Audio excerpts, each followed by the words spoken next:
Seluruh alat peraga kampanye yang masih terpasang di sejumlah wilayah di tanah air diturunkan petugas gabungan.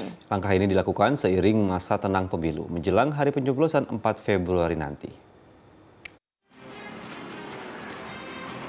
Ratusan alat peraga kampanye yang masih terpasang di masa tenang pemilu di Jalan I Gusti Ngurah Rai, Kecamatan Durensawit, Jakarta Timur, pada Minggu siang diturunkan petugas Satpol PP bersama PPSU. Seluruh baliho hingga spanduk yang berada di sepanjang jalur hijau, baik di bahu jalan, pagar, trotoar, hingga pepohonan, turut dibongkar petugas. Seluruh APK yang telah diturunkan langsung dimasukkan ke dalam truk untuk selanjutnya dibawa ke gudang pembuangan di kawasan Cakung, Jakarta Timur.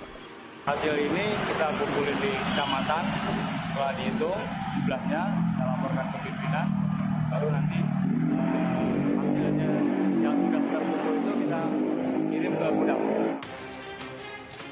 Pencopotan alat peraga kampanye juga dilakukan di Depok, Jawa Barat. Satu persatu alat peraga yang terpasang di ruas jalan protokol mulai dari Jalan Raya Margonda hingga Juanda dicopot oleh petugas Bawaslu bersama Satpol PP.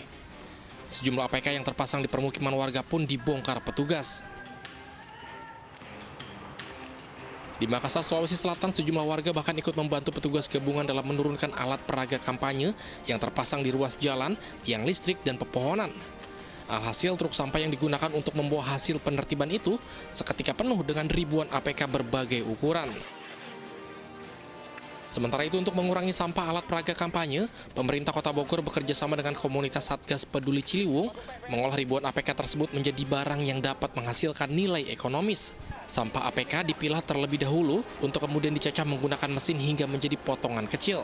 Setelah itu, hasil potongan tersebut lalu dicampur dengan bekas material sampah plastik hingga dibentuk menjadi sumur resapan atau bata beton dan menjadi paving block. Pengelolaan sampah APK ini pun juga diharapkan bisa menjadi solusi ramah lingkungan dibandingkan dimusnahkan dengan cara dibakar. Tim Liputan melaporkan.